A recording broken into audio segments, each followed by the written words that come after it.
3. And there we are. See, now we have actually updated some stuff. We're here. We're professional. We're back with Keith. In a new format. On a new... Everything is new. It feels great. But, even though things feel great, Keith, the world is shitting on our faces. Like, did we actually have the talk about me sharing this idea of trying to help as many people as I could and then be called a cult leader because of it? We did, but I don't think we had it online. I don't think we did. I don't think we just had that online. Maybe on Facebook or personal private talk or whatever. Yeah. Yeah. Which I personally thought was a joke because getting to know you, I know you're the farthest thing from a cult leader, and you're not looking to control people and have that power. Blah blah blah. Yeah, no. Yeah. Exactly. But then again, like when they started to list up those points, they had me wondering: do I actually run a cult? Is this something that could? I was an aspiring cult leader too, so who knows? Maybe they saw something in me. I guess so. What do you think triggered them to go in that direction in the first place? Probably Valhalla. Because I work towards Valhalla, right? It's the whole thing is cool to say, is the end goal, it's the everything. And in the copy, which I did not review as properly as I should, there was probably some mention of Valhalla. And then sign up. And then if you want to support, money is great, but you don't have to. All these things in a very jovial kind of way. I knew these people. These are my people. Let me ask you this. So, how well do you know this person that we're making these claims? Oh, I don't know him at all. He was kind of new to me, and I was like, interested. Well, this is the interesting thing. We're talking about perspective, right? It's like, it's kind of unfair. Like, I couldn't compare myself to him because I've gotten to know you over the course of a year, like 16 months or whatever, right? So we've had a lot of discussions and had a good connection, and I think I have a pretty good sense of who you are as a person at this point, right? I'm saying they don't have that perspective, right? No. So they're going off something very shallow, right? But that's interesting if you had like 10 people that don't know you and you put the same information out to see what their response is. But that's obviously, he's filtering everything through his lens, right? And through his perspective, that bell is going off in his head, going ding, ding, ding, ding, cult leader, cult leader, right?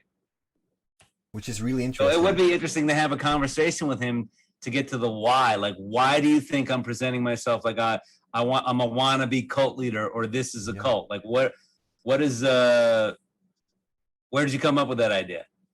Exactly. I think there is a few commonalities between what I do and a cult leader. I did pick up some patterns, right? I saw that he was he commented on something that I commented on. And what I commented on was a friend of mine. So I said, dude, I appreciate you. Heart. I'm a very loving person when it comes to text. I think most people who know me, who talk with me in text and in Messenger, knows that I like them hearts, right? So you're a big heart guy. I'm a big heart guy. So it felt like that was the comment that tricked him, that triggered something to say that you're doing those recruitment tactics beautifully. Because this is exactly what a cult leader does. And then it was like, they know how to treat people. That's the entire key. If you know how to treat a person right, make them feel good, and actually, make them know you, like you, trust you, all that stuff. If you make a friend out of someone, you are in a perfect position to turn them into a cult follower.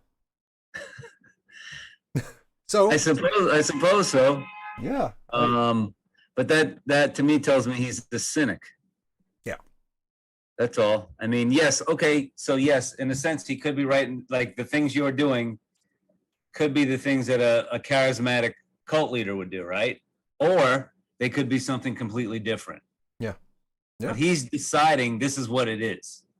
Yeah. Basically, I was prejudged before anything happened. Like my intelligence was on the bottom spectrum, and there was a lot of things that they got that was interesting to me, fascinating. I would love to see you have a conversation, like a live conversation, and I would like to jump in. I'm telling you, that would be an interesting those are the in my opinion, you should push to have conversations with people like that don't agree with you, that have a different viewpoint, and just discuss it.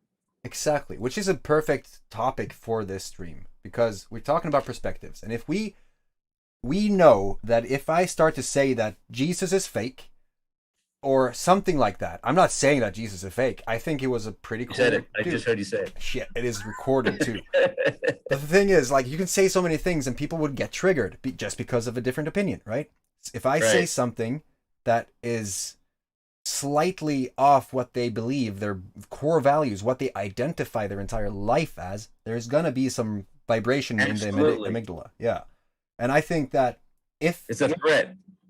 Yeah. If there is someone right now listening to this in 2075 or whatever, I don't know if we have a planet back that or in that time, but if you're listening to this podcast, this video, whatever it is, feel free to contact us if you have different opinions, because we really want to talk to you, not to belittle you, not to tear you down. And this is really important to me that you understand, because I had this exact conversation where people thought that I was going to talk to them and I was going to edit what they said to further my cause, to basically make everything in my point, in my favor.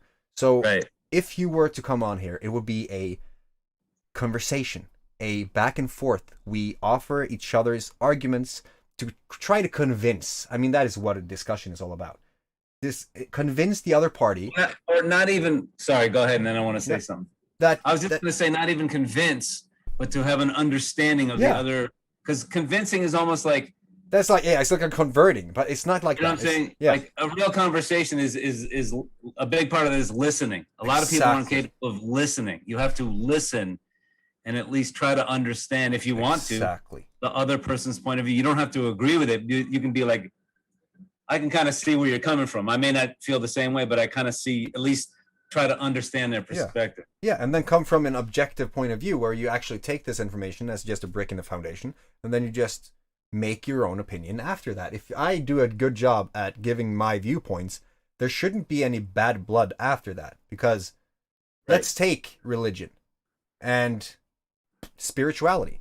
They're both basically based on the same thing. The only thing is, one of them say that I took this water out of this river and now you're going to obey this water.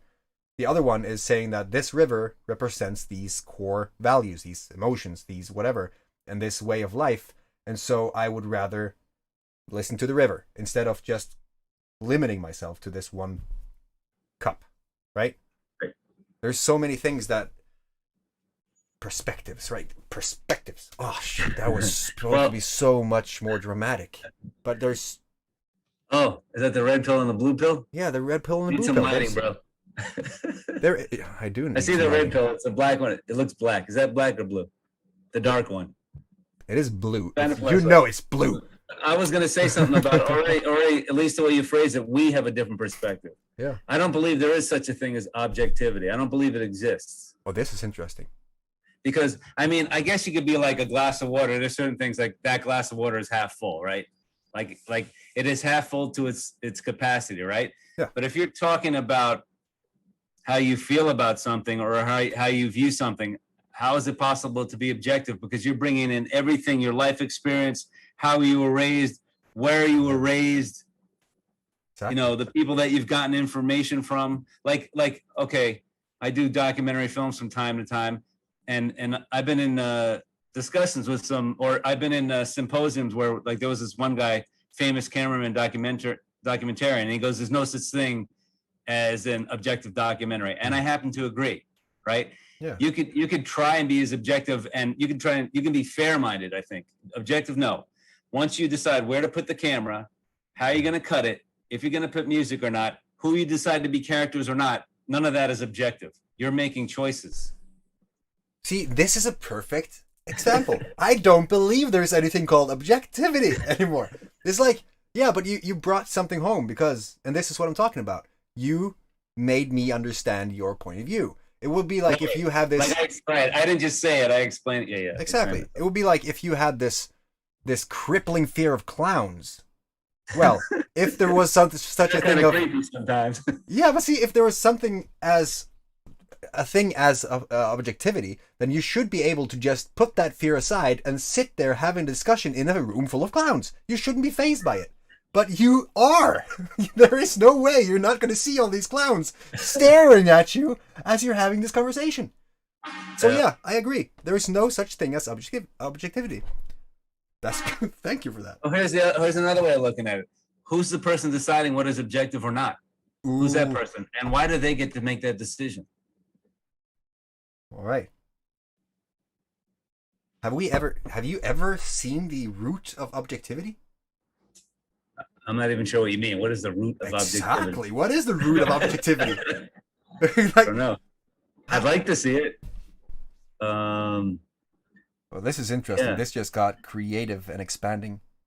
Like I said, like if I was, I don't know, dealing with an issue with my son, or let's say him and his friend, but I was trying to be fair to the other kid, right? Yeah. I would try to be fair-minded. I don't think that's being objective. I'd listen to like both their cases, and if I thought my son was in the wrong, I'd be like, well, maybe I'd try to explain it to him. But Yeah. that's still my viewpoint. You could have a completely different viewpoint. Yeah. What if we both thought we were being objective about it? Exactly. Holy. See, this got interesting real quick. You heard it here first. What's that? You heard it here first. There's no such. Yeah, but that's why I think it's good. Like especially people that don't share your viewpoint, and just be, you'd have to like kind of vet them and say, look, we're going to discuss all this stuff. We may not agree with you, but we want to get it out in the open and just kind of have an understanding of where you're coming from and why you feel that way. I'm not saying, look, and I might disagree with somebody 100%, but I'm not saying I like to think I'm open-minded enough where they can maybe convince me or change my mind. Yeah. If I'm really listening, I'm open to something. Yeah. And also, like, see, this kind of ties into all the world's problems right here. Kind of does. If you're able to have a discussion where you can go in and you have these, to be fair-minded and understand both parties, and not stand up, let's just say, just for the fun of it, in a purely hypothetical scenario, that you have two presidential candidates that just stands there on the stage trying to rip each other apart, for instance. That wouldn't be very constructive, now would it? So if people had this ability to talk to people and then share some viewpoints and learn from each other and just grow as a human being, as a beautiful blossom, the world would be quite different, wouldn't it? I was about to pull out my axe, but it was kind of I wanted it to be a surprise thing, but I can't because it's behind me and you would see it. Oh well. But like you were mentioning about this person that was suggesting that you were a cult leader, and he basically said your intelligence was pretty low. No, that was another guy. Well, that was it. Well, awesome. See, he's another guy. Like, I think some people, it's just like a reflex. Something doesn't like them, and they throw out an insult. Like, I'd be like, what is it? What made you come to the conclusion that, if I was you, what made you come to the conclusion that I have low intelligence? Like, what was it? Yeah, I just wrote, this is fascinating, because it's the way people speak to. I guess if you have this way of looking at life as, and I'm not going to say that you are impervious, is that the word? Like, you're not indestructible for criticism. You're going to feel like, when I read this from the community that I thought loved me as much as I loved them, I felt this knot in my stomach. And then I heard this,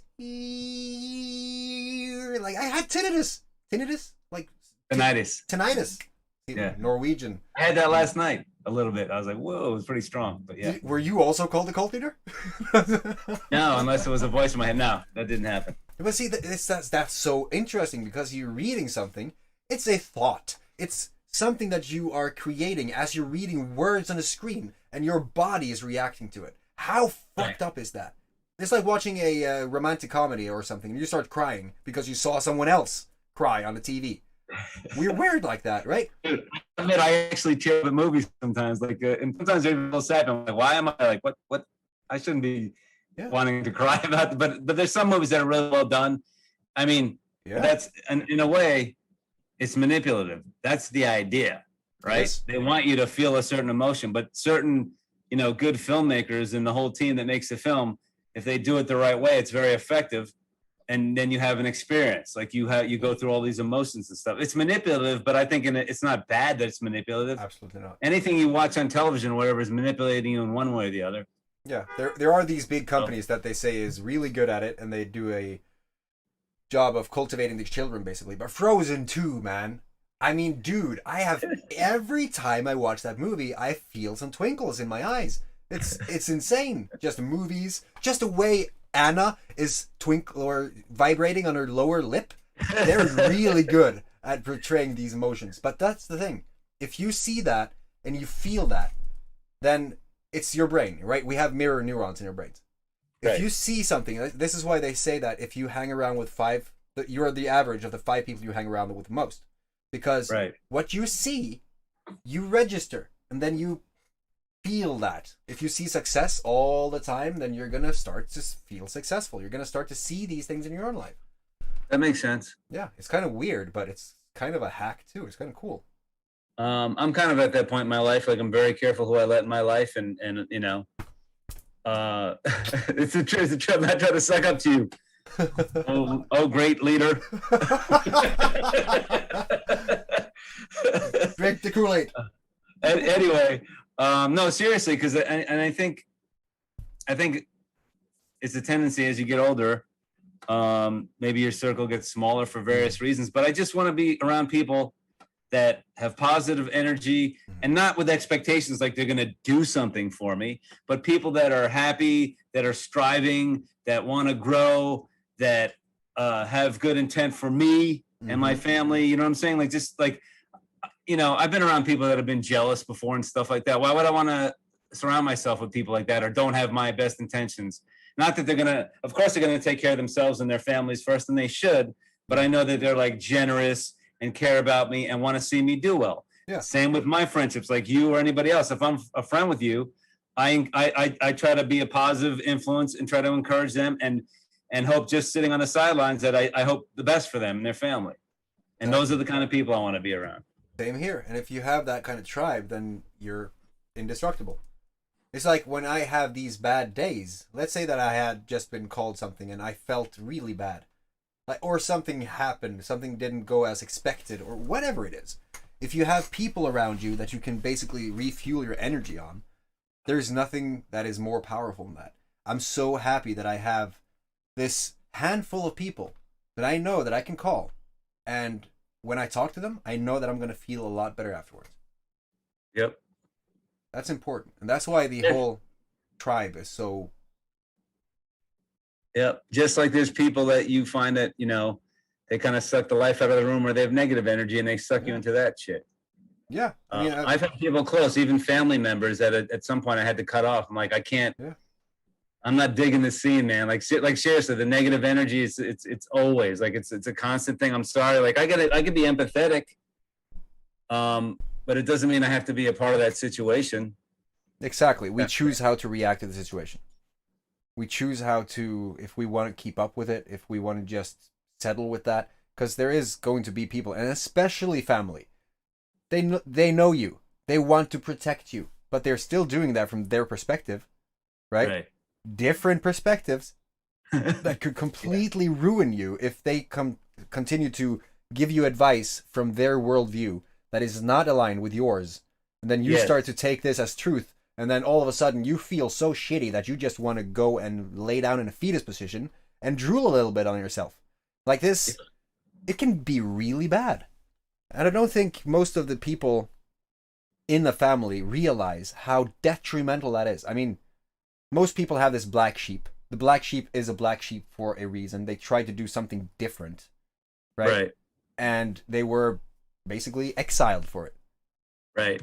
Like, God forbid if you don't do like what like if you don't like talk about expectations as well. You mentioned that to me before we started. Like certain families have expectations, right? Yeah. Of like what the kids, how they're supposed to grow up, what they're supposed to do, and I think I'm pretty good as far as my son and our relationship. I'm not saying I have zero expectations. I'm not like, you got to be a doctor, you got to study 5 hours a day and you're going to be nothing like that. I'm more like, I tell him first of all, I tell him, don't ever let anyone else, including me, tell you what you can or cannot do. Do not ever let anyone else tell you, because they don't know what the fuck they're talking about. To anyone out there, that's bullshit. Exactly. Like if it's your father, your brother, a cousin, even a friend. Yeah. No, what they're doing is, in their perspective, literally in my mind, what they're doing is they're putting themselves in your shoes. And what they're saying is, if I was in your shoes, I could not do it. Exactly. It doesn't mean you can't. Exactly. Many people, and their entire advice monster is based on that. I couldn't do that. And so, logically, according to the laws of the universe and nature, you cannot do this either. Exactly. So I tell my son, like, first of all that, but secondly, I don't have expectations like you got to be this or that, but I hope you realize the importance of trying to reach your potential. Otherwise, you're just going to be disappointed at something. And I'm like, I don't care what that is. I even told him, like, look, at the end of the day, if it makes you happy, whatever, working as a mailman or something like that, if you're happy with that, more power to you, right? Yeah. But, go out and explore and more importantly, like, find the things that, you want to love to do, that you love to do. And maybe you can figure out a way to do things that you love and also make a living at it. I just tell them that's the ultimate. And it doesn't happen for everyone because I think it's hard. Like, it's very few people that are blessed that way, I think, that they find what they love and they find a way to monetize it. I have a different perspective. Really? Let's hear it. Yeah, Einstein said, don't strive for success, strive to become a person of value, right? And if you have a something, especially now in 2021, and I started this telling you that we should talk about this a little bit too, because right now we have such opportunity. Every single freaking person on planet Earth has so much opportunity. Well, 40% of us, because they're saying that 40%, give or take, is online. If you have something that you really love, that you have studied, and that you just, whenever you get home, that's what's on your search browser. That's what you search on YouTube. That's what you get in books of, right? And you read and study and research and just love it. Then you know so much that you can basically just go into any group, any society, any place where people who is you 5 years ago hang out. Where you can talk to people who's on your same path, but just you have studied it so much that you know more. And then you can just bridge that gap. Yep. If you can bridge the gap, you can basically say, I actually do this for a living now. I decided that 3 seconds ago. And if you want to have more help, I guess it would be $5. It would be $50. All of a sudden you get really ballsy and you say $5,000, right? And who knows? I mean, that's why you experiment, but you get monetizing something. It's basically just heading up to someone who needs your help and then saying, this actually costs money. Right. Yeah. And I just want to say something. Like, I think some people, I don't look at, like, when I say monetize, like it's an evil word. I think some people, when you bring money into it, they think it corrupts it or whatever, but everyone has to make a living. Yeah. And I would like to see a raise of hands. Like, what people out of all 3 listeners, there's 5. 5. Or anyone, like, don't disrespect. If you put yourself into a position, or someone put you in a position, listen, you're going to have the ability to do what you love. Like, for those that you don't know, I'm an artist. That's some of my art, unfinished, but I'm an artist. I'm a street artist, muralist. If someone said, we're going to pay you to go around the world and paint murals, and that's what I wanted to do, of course I'm not going to turn it down. Exactly. I'm saying there's nothing wrong with figuring out a way to monetize doing what you love. I think that's the ultimate as far as supporting yourself and your family. It's just I think it'll make you a lot happier or satisfied, I guess, because you feel like you're using your talents and your abilities. You feel like you're supporting the community, basically. Yep. Yeah. And it goes for anything, and that's like, I agree. Monetization, it sounds weird, and many people would see that living at what you want to do. I mean, exactly. Put it that way. But money, I've always been taught that money is evil. I heard it late today. I heard that money is the root to all evil, and I said I'm not really agreeing with that anymore. I think it's what you do with the money that is the problem. If you have a personality that enables you to go out and just wreck the entire planet of the Earth because now you have money, that you will just chop down the entire Amazonian rainforest because you want some fancy hut, then that is bad. But you can also create impact of good. That's definitely a good thing to debate. And I don't know if I agree with you. I think to a certain level it is, like, money is the cause of it. I understand what you're saying. Like, I think you have to be inclined to that. But and we may have mentioned this before, I would hope I wouldn't change. I don't know if I had $100 million, how I would act for 100%. What if somebody was really bothering me and I wanted them off my case? and all I had to do was call a lawyer and say, this person's threatening me, make it go away. Yeah. Would that be wrong? I don't know. I mean, I'm from Norway, so I have a lot of different ways of dealing with haters. And I mean, I mean, there's a lot of ways to do it. I mean, this is where the whole, some people become known for having money. Some people get anonymous when they have a lot of money. Some people are, Smart ones. Yeah. And then some people are like, yeah, I have a lot of money and I worked my freaking ass for it. And here you are with your hat in hand trying to just tell me that you're going to just get something because now is your time to approach me because I finally made it. Right. Then just slap some sense into them like, you have the same brain as I do. Right. I mean, and again, it's perspectives. Like, I think, yeah, there are a certain percentage of people that came from nothing or very little, or maybe they had a little hand up and they figured out how to make and they became successful, and I applaud them. Like, good for them. And you succeeded in what you want to do. I personally have no qualms about people making a great living and being able to support their family, and maybe even be able, if they can do it, support, have like generational wealth. I'm not against that, but also some of those people are full of shit. They said, look at me, I did this and this and this, but they were born into a life of privilege. Their parents were able to help them get into the very best schools. Their parents could pay for those $50,000 and $60,000 a year school. Even depending on the neighborhood they lived in, even if it was a public school, the level of education was much better because of the neighborhood they lived in. So not everyone is starting from like an equal footing. Exactly. And today, there are those who see these, a different perspective. People who see these people, let's say that on Instagram. Instagram is this place where you can put on a mask and you can be, today, everything. Social media is that you can put on a mask and you become anyone you want. I was known as Bob Hayes because I couldn't show my authentic self. I was horrified of showing who I was. I had tried psilocybin, right? I was scared shitless because I didn't know enough about freedom of speech and stuff. So some people would see these masks. They would see people fronting their Lamborghinis or their watches or like their lifestyle. And they would actually go into debt to kind of match that, to also become someone of value. And they will just ruin their life because they wanted to be something they're not. So there's like the difference. There's those people who would actually work hard and take one step at a time and learn and fail and have experiences. Right. And then those people who just expect that. Right. Yeah. Even some like billionaire philanthropists or some billionaires do give away hundreds of millions of dollars, right? Yeah. And great for that.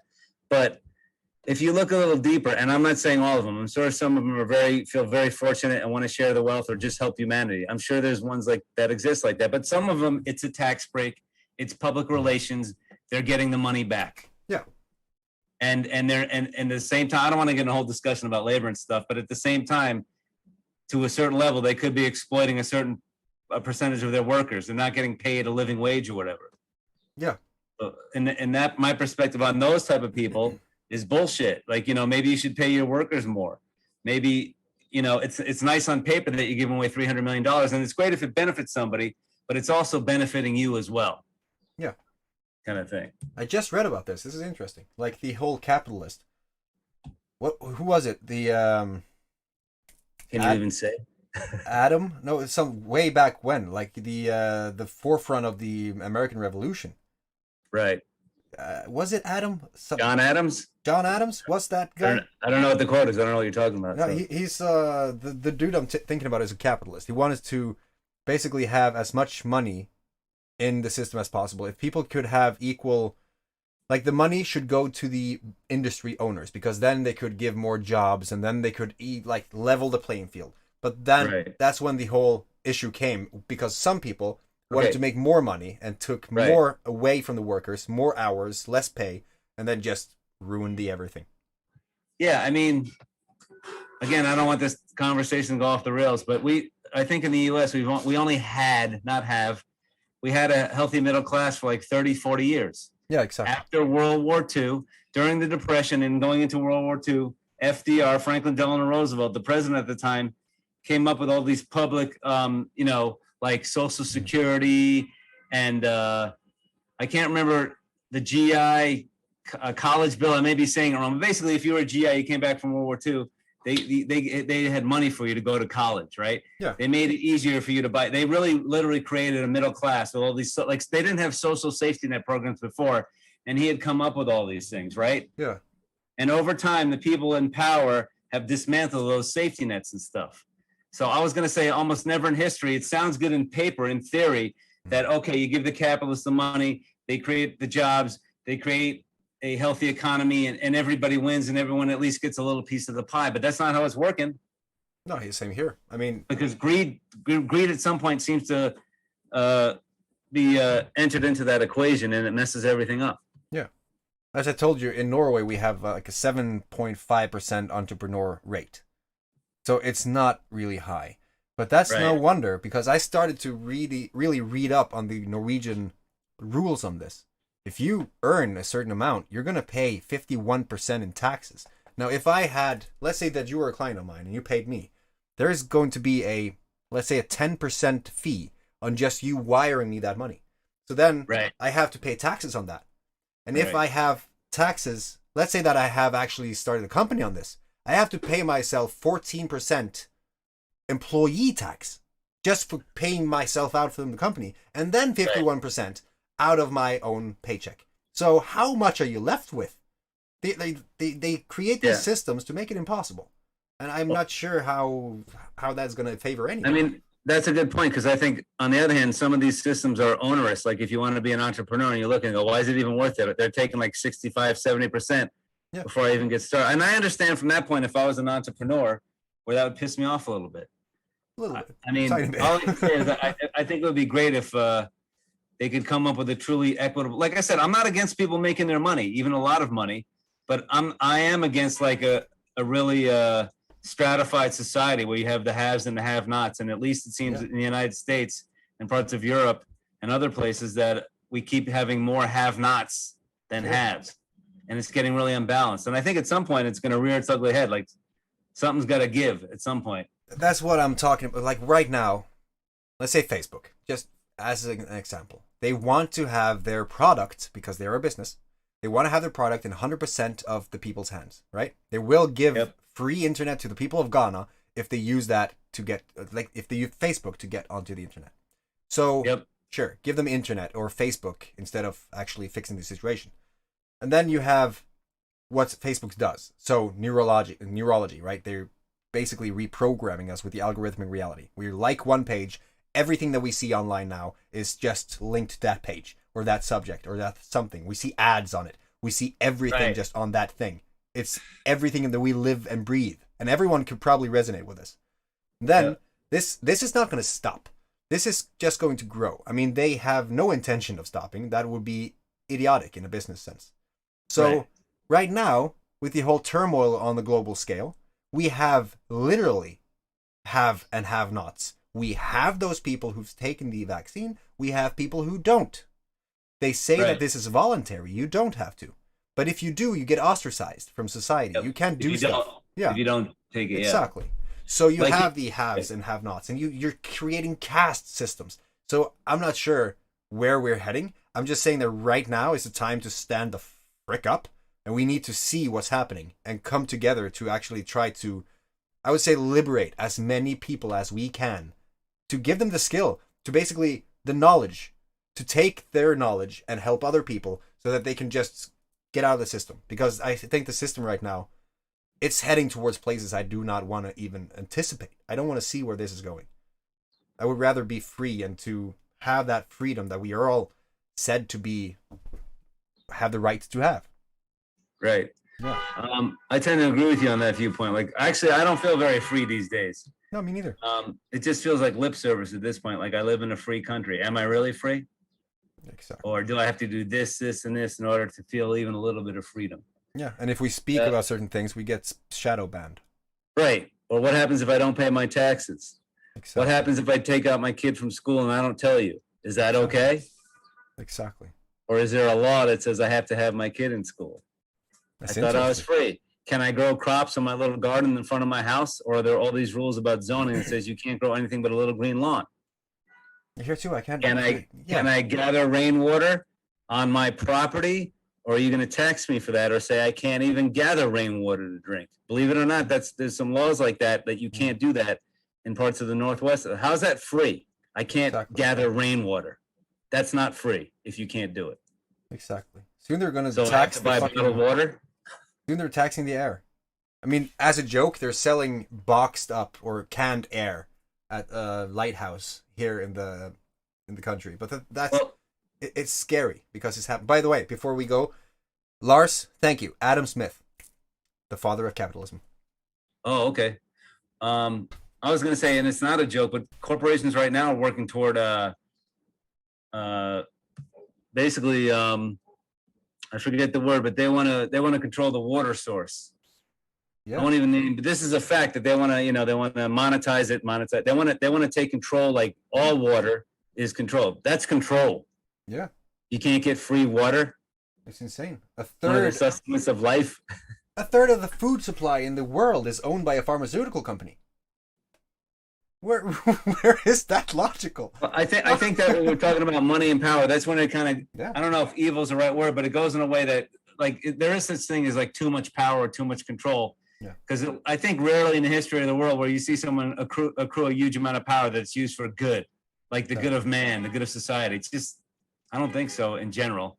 No, I think also when you get to that point, you have advisors on every subject known to man. So there's not many opinions that you have yourself. You're going to have these perspectives from like a whole bunch of people.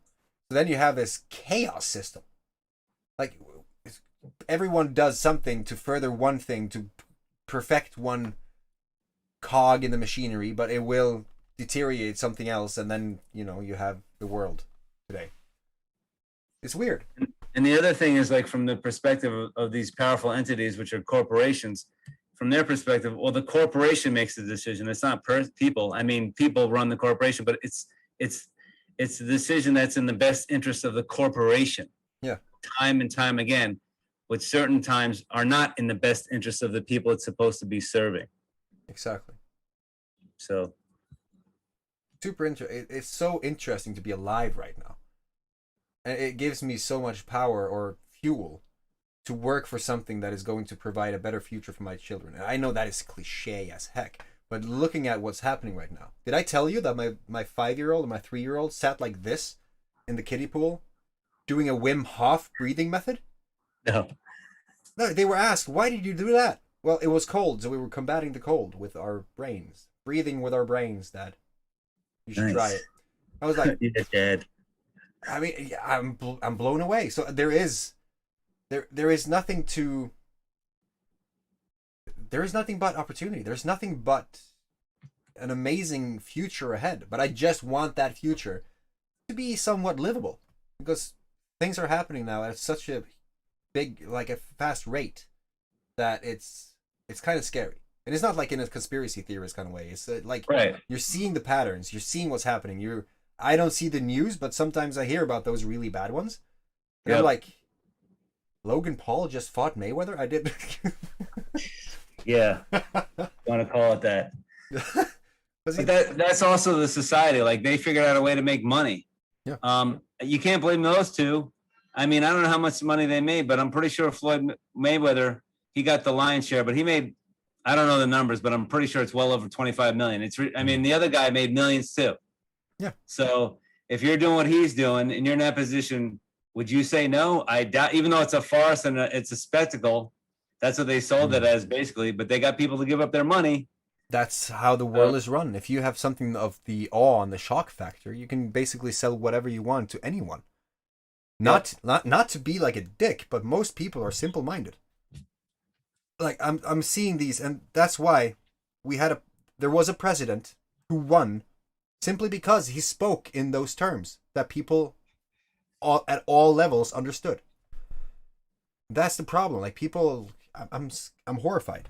People on the average read 10 books after they finish college for the rest of their life. That's a scary statistic. I know a few people that don't read at all. Yeah, me too. A lot, actually. They have read, like, the Harry Potter, one of them. Right. That's one thing I'm kind of proud of. Like, as far as me raising my son is I kind of passed on the love of reading, and he reads a lot. And I just tell him that it could just open up so many doors for you. Yeah. You can gain knowledge on anything you want just by reading. Exactly. Like put the time in. I had to become better at writing because I was called a cult leader. Right? So I got a book, Write So It Sells. Just a basic copywriting book. And it's not thick. It's really thin. People can pick up books on anything. I have speed reading. I have something on sperm retention. I'm not sure where that is, but there's so many topics. So many. You can learn anything. And if you want to do whatever you want to do in life, pick up a book on that topic and just see what happens. It's amazing. Well, I mean, that's one of the great things, like the positive things about technology today, and besides books, is like you can. I know everyone listening to this knows this, but you can get just about any information or the vast amount of information available within like 10 seconds using your finger, Googling something, or maybe using another website if you don't want to use Google. But my point is, there's a massive amount of information that's available to you, and not just information to read about, but you're talking about YouTube. There's a million videos on a million different subjects, and some of them are very well made. Mm-hmm. Oh, I want to learn how to fish in the surf. I want to learn how to bake a pie. I want to learn how to cook a turkey. I want to learn martial arts. I want to learn whatever. I want to learn carpentry. And you can do it. Exactly. How would you say, what is your perspective on that? You've been living a life long before they had the internet. Long before. Back in my day. Yeah. Because I remember a day without the internet. Think about this. When it was like in the early 90s, it was really starting to get popular, I guess. So yeah, I mean, I definitely had a number of years before that, like good 15, 20 years of adulthood or whatever, like 15 years of adult. Anyway, yeah. So what's the question? Yeah, just how would you say, do you really appreciate it? Do you see the power of what you have in your pocket next to your balls? My keys?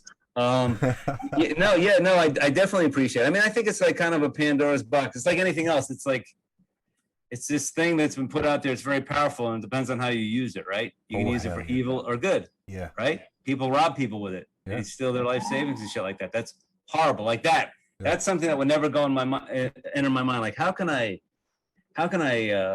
lighten this elderly person's they got they don't need this extra 300,000. How can I get that from them? That's just a horrible, like, is it just you're a sociopath, or you distance yourself from that person because they're not really in your space? You know what I'm saying? But I think it's like a lot of things. It's really great, and it could also be used for really dark purposes. It depends on how you use it, I guess. Yeah. It's just implement it. It is magic. Basically, it's not that long ago where you had to send a carrier pigeon and hopefully it got there, or you had to send stuff by boat or a ship. And maybe it got back. Maybe you got a return, like an answer, or maybe you just had someone saying, "Well, that ship actually shipwrecked off the coast of somewhere. They never reached the place where they were gonna go, and that place actually got overrun by Indians." So there's a lot of things that could happen before. Now you can actually. I had a call with India today. Like in seconds, you can share an idea with the other side of the globe. And I'm not sure if people really accept the magic of that. If Jesus had this, the Romans would never get him. He would know on Twitter way before they even arrived. Although I think, like, how far the story goes, he would probably go and greet them. But the thing is, if people from our past, the great leaders, had the capabilities that we have now, the world would be completely different. I'm not sure if it would be a good way or a bad way, but I'm not sure how many people really accept the sheer power of what they have in such a little device like this. I mean, and I would say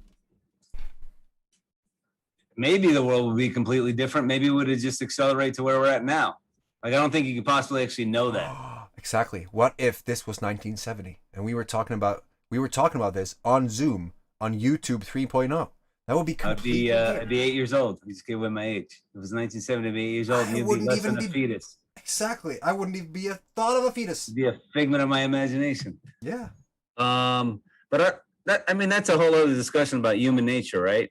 because all this shit's going down. Is it human nature, or is it there's people at the very top that are pulling the strings and their human nature is bad? Not necessarily. I don't know. It's like look, when I was like even an adolescent or going into young adulthood, I figured like we would have eliminated wars and racism and hopefully poverty. And I think on some level we should be able to do that. And I don't think we're any closer to that than we were like 40 or 50. I mean, maybe for some countries they've come up a little bit as far as income and stuff like that and quality of living a little bit. But I think we could do a lot better if that was really the intent.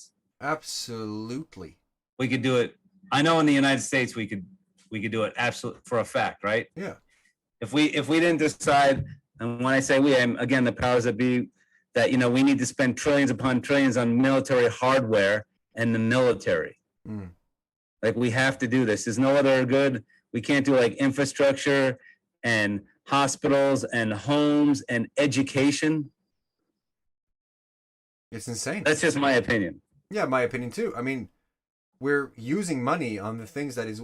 Did you know that in quantum physics right now, theoretically, we could harness the power of an atom? Like 1%, 0.5%, 1/1000%, something that would power the Earth for 10,000 years just by harnessing the power of the quantum fluctuations in a vacuum of Planck's scale?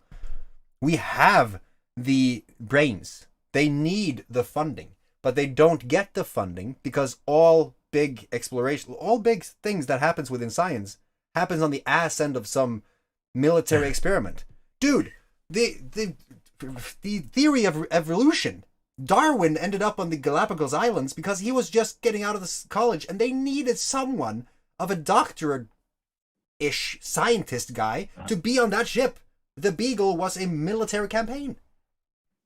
They were out there to get data, to harness data on the new places they were going to colonize. I mean, this every single big decision, like the nuclear bomb. I think a lot of advanced science and technologies because of the budget, military budgets. They have the budgets, like to create like things like virtual reality and the internet and on all that other, like to advance it and all that kind of stuff. Yeah, absolutely. The internet. It started with the military. Virtual reality started with the military. Now we have these the AR, right, where they have the glasses and they can see all these engine parts and they can stuff. Like, I'm talking to a good friend of mine often, and what he's talking about, like how they use the technology, I'm like baffled. They have Iron Man in the military, right? And everything that has happened just because of that. What if we just turn that around? Because now it's the soldier or the general, and there's the scientist, and then there's the people behind there. Everyone is just trying to cater to the military complex or what? Yeah, the military. Yeah, the industrial military complex. Yep, it's insane. Completely. Yep. And one of our presidents, Eisenhower, warned about this like in the late 50s, saying we gotta put some checks and balances on this. If you let it grow out of control, it's going to turn into a monster. And he was right. It did. It has. Yeah. And now it's just a big monumentous global pissing contest whenever people, take a plane ride or take out their boat, their big ass armada of battleships. But still, I mean, we could have been so much further along. But that's a good point, though. That's what I mean. It's like you think we would have evolved from that. Like we're still putting out our war toys. You better not mess with me, or I'm going to destroy you. This is like, how can we have an advance beyond that? I don't understand it. Like this is what the best minds are coming up with. It's insane. I think actually, that's the best minds comes up with a lot of things, but they mysteriously disappear when they do. So there's all these. I know Albert Einstein and I think Oppenheimer kind of regretted working on the atom bomb. Yeah. But then again, we had a lot of good technology coming from the atom bomb. Right. But I mean, Oppenheimer. But the fact that, I actually read Einstein's biography. He had his faults like everyone else, but he seemed like a decent human being. Yeah.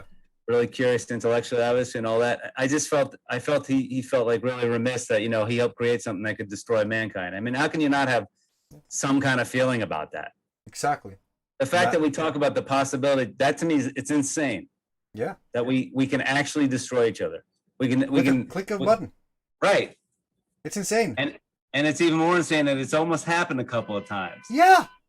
It's it happened once when, thank God, this guy, a pretty high-ranking officer in Russia, did not retaliate. He was like, I may not get the story right exactly, but this happened, I don't know, 20, 25, I think it was in the 80s. Yeah. But anyway, Cold it War. was the alarms went off or whatever that a nuclear attack from the U.S. was coming, and he was like, no, he basically did not push the button, and he was right.